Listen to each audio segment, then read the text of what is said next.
नमस्कार दोस्तों, स्वागत है आप सभी का हमारे YouTube channel science with HD पर। हम लोग डिस्कस कर रहे हैं जीव जनन कैसे करते हैं। इस चैप्टर का फर्स्ट पार्ट हम लोग डिस्कस कर चुके हैं, जिसमें अलैंगिक जनन क्या होता है, अमीबा में जनन कैसे होता है, द्विखंडन और बहुखंडन में क्या अंतर है।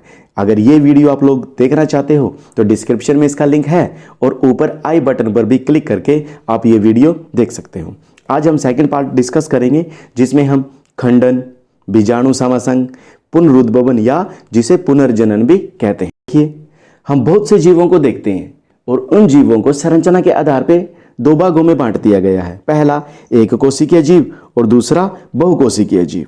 तो अगर बात करें बहुकोशिकीय जीवों की, तो बहुकोशिकीय जीवों को फर्दर दो भागों में बांट दिया गया है। पहला है सरल संरचना वाले बहुकोशिकीय जीव और दूसरा जटिल संरचना वाले बहुकोशिकीय जीव। तो सबसे पहले हम बात करेंगे सरल संरचना वाले बहुकोशिकीय जीवों में अलैंगिक जनन किस प्रकार होता है। इसको हम एक एग्जाम्पल के साथ समझते हैं। हमारे पास ये जो चित्र है स्पाइरोगायरा का है, यह बहुकोशिकीय जीव है। इसकी संरचना सरल है। सरल इसलिए कहा गया है क्योंकि इसके अंदर कोशिकाओं की संख्या नाम मात्र की है, बिल्कुल कम है। लेकिन जैसे ये विकसित होता है तो ये छोटे छोटे टुकड़ों में टूट जाता है, कोई नहीं तोड़ता इसको। जैसे ही इसका शरीर वृद्धि करेगा, विकसित होगा, पूरा आकार ले लेगा, उसके बाद ये टूटना शुरू हो जाएगा। और जो ये टुकड़े टूटे हैं, ये टुकड़े फर्दर विकसित होकर के यानी अपने आप दोबारा अपना विकास करके एक पूरा जीव बना लेते हैं। तो टुकड़ों से नया जीव बनाए, इसलिए इस विधि को खंडन विधि कहते हैं। खंडन का मतलब भी टूटना है, क्योंकि कोई जीव है, पहले वो टूटेगा, फिर उन टुकड़ों से एक नया जीव बनेगा। तो इस प्रकार की विधि को हम खंडन कहते हैं। और अगर हम बात करें बहुकोशिकीय जीवों की, जो जटिल संरचना वाले हैं, तो जटिल संरचना वाले बहुकोशिकीय जीवों में कोशिका होती है और ये कोशिकाएं मिलकर एक उत्तक का निर्माण करता है। यानी बहुत सारे जटिल संरचना वाले जो जीव होंगे, उनके अंदर बहुत सारे उत्तक होंगे, फिर ये बहुत सारे उत्तक मिलकर अंगों का निर्माण करते हैं। अब अंग को बार बार रखेंगे, यानी बहुत सारे अंगों को मिलाएंगे तो क्या बनेगा, शरीर बन जाता है। तो ऐसे ही जिन्स के अंदर कोशिका कोशिका मिलके उत्तक, उत्तक मिलके अंग और बहुत सारे अंग मिलके शरीर का निर्माण करते हैं। तो उन बहुकोशिकीय जीवों की संरचना जटिल होती है। यहाँ पे कोशिकाओं की संख्या बहुत अधिक है, इसलिए इनको जटिल कहा गया है। जिनमें कोशिकाओं की संख्या कम होती है, सरल संरचना वाले हो गए। कोशिकाओं की संख्या बहुत अधिक होती है, जटिल संरचना वाले हो गए। तो जटिल संरचना वाले बहुकोशिकीय जीवों के अंदर खंडन विधि नहीं होती, यानी खंडन विधि के द्वारा इनके अंदर जनन नहीं होता। तो फिर ये जनन कैसे करते हैं, चलो डिस्कस कर लेते हैं। अब हम जटिल संरचना वाले जीव के बारे में जानने की कोशिश करते हैं। एक एग्जाम्पल लेके चलते हैं। इस जीव को आप लोग जानते ही होंगे, हाँ, आपके घरों की दीवारों पे रहती है, बिल्कुल छिपकली है ये। तो कई बार ये खाने की तलाश में दीवारों से उतरकर नीचे फर्श पर आ जाती है और जैसे फर्श पर आती है, बच्चे इसको देखकर इसकी ओर दौड़ पड़ते हैं, या तो इसके साथ खेलने के लिए या फिर इसे पकड़ने के लिए। और ये बेचारी बच्चों को दौड़ता हुआ देखकर डर जाती है। उसी टाइम फिर क्या करती है, ये अपनी पूंछ को अपने शरीर से अलग कर देती है। जैसे ही अपनी पूंछ अलग कर देती है तो बच्चे हैरान हो जाते हैं और उस हिलती हुई पूंछ को देखते रहते हैं। बस इतना सा मौका पाते ये भाग जाती है, यानी अपनी जान बचाने के लिए अपने शरीर से पूंछ अलग कर देती है।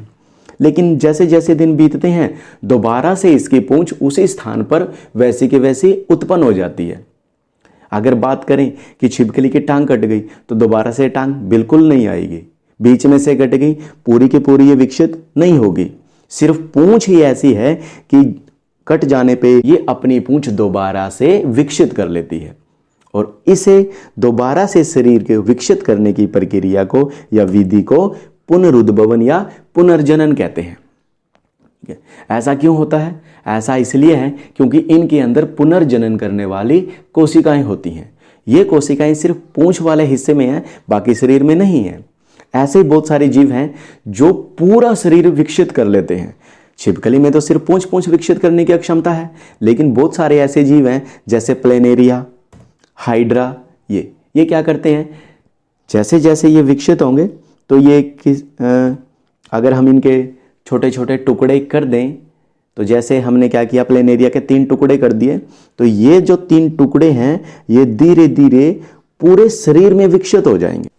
जैसे एक ऊपर वाला टुकड़ा हो गया, एक बीच वाला टुकड़ा हो गया और एक नीचे वाला टुकड़ा हो गया। जो ऊपर वाला टुकड़ा है अपने नीचे के शरीर को हिस्से को पूरी तरीके से विकसित कर लेगा। ऊपर जो सबसे नीचे का टुकड़ा है वो ऊपर वाले हिस्से को विकसित कर लेगा और बीच वाला टुकड़ा ऊपर के हिस्से को भी और नीचे के हिस्से को भी विकसित कर लेगा, जिससे ये पूरा शरीर बन जाता है। यानी एक जीव के टुकड़े हुए, फिर टुकड़े वो पूरे के पूरे जीव में विकसित हो गए। तो इस प्रकार की विधि को पुनरुद्भवन या फिर पुनर्जनन कहते हैं। ऐसे ही हाइड्रा में होता है। अगर हम हाइड्रा की बात करें तो ये हाइड्रा है, तो हाइड्रा के छोटे छोटे टुकड़े होंगे और दोबारा से फिर ये पूरा जीव विकसित हो जाता है, यानी जनक से संतति जीव बन जाते हैं। लेकिन हाइड्रा में खास बात हो रहा है कि जैसे जैसे हाइड्रा विकसित होता रहता है, फिर एक लिमिट आ जाती है कि उसके बाद हाइड्रा में अब विकसित या हाइड्रा अब वृद्धि नहीं करेगा। तो क्या करती हैं, जो पुनर्जनन कोशिकाएं हैं वो भी अपनी वृद्धि करती हैं। ये हमारे सामने हाइड्रा है, तो जिस हिस्से में पुनर्जनन वाली कोशिकाएं होती हैं ये क्या करती हैं, इकट्ठी होकर के एक जगह उबार सा बना लेती हैं और धीरे धीरे ये उबार बड़ा होता रहता है, विकसित होता रहता है और अंत में जैसा हाइड्रा है, जैसा जनक है, वैसे ही आकार ले लेती हैं। यानी एक छोटा सा हाइड्रा बन जाता है। जब इसको लगा कि इसने पूर्ण रूप से पूरा आकार ले लिया है, तब ये उस जनक से अलग हो जाता है और इस प्रकार एक हाइड्रा से दूसरा हाइड्रा बन जाता है। जो ये उबार है, इस उबार को मुकुल कहते हैं, इसलिए इस विधि को मुकुलन कहते हैं। यानी मुकुलन जो अलैंगिक जनन की विधि है वो हाइड्रा में होती है। हाइड्रा में पुनरुद्भवन भी होता है और मुकुलन भी। मुकुलन कब होगा, जब हाइड्रा पूरी तरह से विकसित हो जाएगा। जब तक हाइड्रा पूरी तरह से विकसित नहीं होता तब तक उसमें पुनरुद्भवन चलता है। जैसे ही हाइड्रा पूरा विकसित हो जाता है, पुनर्जनन कोशिकाएं मुकुल बना लेती हैं, फिर उसमें मुकुलन विधि से अलैंगिक जनन होता है। तो अब हम बात करते हैं बीजाणु समासंग की। हम एक ब्रेड का टुकड़ा लेते हैं, उसको नमी और अंधेरे वाली जगह पे रख देते हैं। फिर कुछ दिनों बाद हम क्या देखते हैं कि इसके ऊपर धागे के जैसी पतली पतली सी संरचनाएं देखने को मिलती हैं। ये जो पतली पतली संरचनाएं हैं ये राइजोपस का कवक जाल होता है। फिर इस राइजोपस के कवक जाल को हम सूक्ष्मदर्शी में देखते हैं। सूक्ष्मदर्शी में हमें ये कुछ इस प्रकार से दिखाई देती हैं कि एक उदर्भ सा तंतु है और उसके सिरे के ऊपर ये कुछ गुच्छे से दिखाई देते हैं।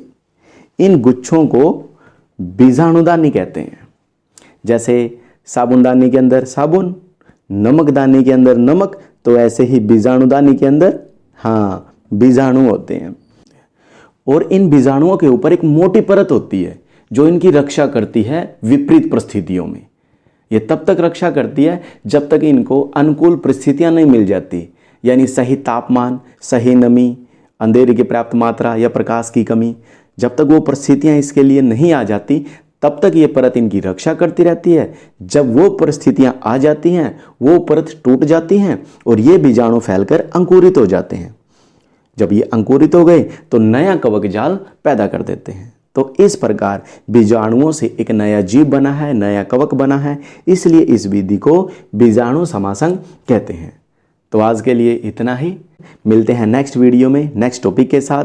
और हाँ, अगर आपको ये वीडियो अच्छी लगी हो तो कृपया इसे लाइक, शेयर, कमेंट जरूर कीजिए और ऐसी वीडियो देखने के लिए हमारे चैनल को भी सब्सक्राइब कीजिए। धन्यवाद।